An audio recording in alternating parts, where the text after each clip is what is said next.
Satu kertas ini ada 3 pertanyaan.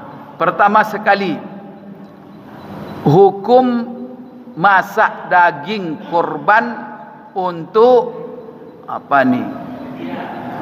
panitia dan jemaah. Bapak Ibu sekalian, orang Indonesia ini banyak kreasinya Bapak Ibu sekalian.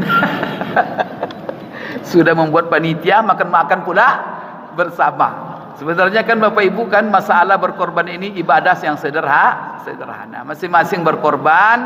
Siapa yang berkorban menyembelih korbannya sendiri. Setelah itu dia bagi-bagi ke tetangga sekitarnya. Kan itu dapat. Tapi sekarang Bapak Ibu ada sistem kepanitiaan.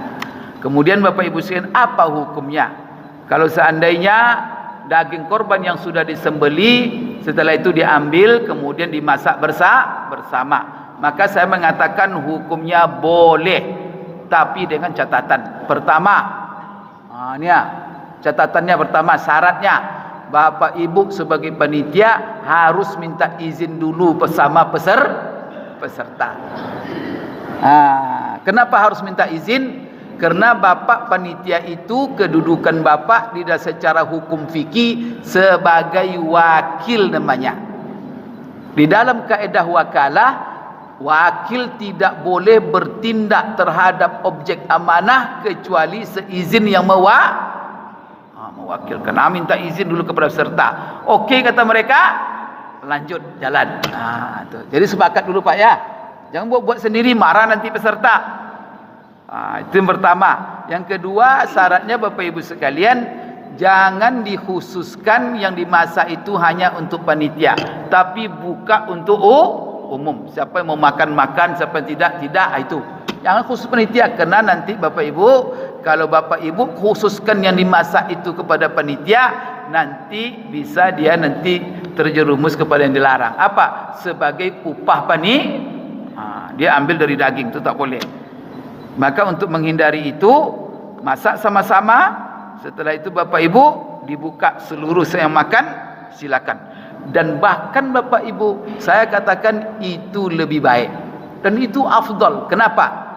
Pertama sekali Bapak Ibu, kenapa saya katakan afdal dengan masak-masak itu? Pertama, ulama berbeda pendapat memang. Hewan korban itu mana yang afdal? Ketika dia didistribusikan, apakah didistribusikan dalam kondisi sudah dimasak atau didistribusikan dalam kondisi mentah? Itu ada pembicaraan ulama. Sebagian mereka mengatakan bahwa afdolnya didistribusikan setelah dimasak, jadi dalam kondisi sudah matang, supaya tidak menyusahkan penerima, sehingga barang itu ready santap. Kan begitu. Dia semakin memudahkan orang, dia semakin banyak manfaatnya. Namun kebanyakan ulama mengatakan tidak begitu, bahwa sebagaimana yang dilakukan Rasulullah sallallahu alaihi wasallam, bahwa daging itu beliau bagi secara mentah. Karena secara mentah Bapak Ibu lebih leluasa si penerima di dalam menggunakannya. Tapi kalau Bapak sudah jadi sop semua, mereka nerima, tak mau sop, mau rendang, dia akan susah. Sop bisa dijadikan rendang, repot disuruh jadikan rendang. Ada yang menjadikan rendang, ada macam-macam Bapak Ibu, ada mungkin dendeng. Maka diberikan dia dalam kondisi mentah supaya lebih leluasa. Yang kedua Bapak Ibu sekalian, kenapa lebih afdal kalau dimasak-masak seperti itu? Masalahnya Bapak Ibu begini, dalam hukum solat Idul Adha berbeda dengan solat Idul Fitri. Kalau Idul Fitri, Bapak Ibu, seluruh orang yang hadir solat Idul Fitri disunatkan sebelum solat dia berbuka dulu. Kan begitu kan? Makan dulu sebelum datang ke masjid, ke musalla. Tapi kalau Idul Adha terbalik, disunatkan kita sebelum solat Idul Adha dari subuh itu puasa. Para ulama menjelaskan dalam kitab-kitab mereka bahwa sebaiknya begitu orang-orang yang solat Idul Adha itu puasa, dia berangkat dan berbukanya dengan daging korban. Jadi bagus juga itu. Sepakatlah semuanya panitia dengan jemaah kita masak sama-sama. Sehingga apa? dengan cepat begitu sehingga jemaah yang puasa tadi berbuka dengan daging korban. Jelas Pak ya?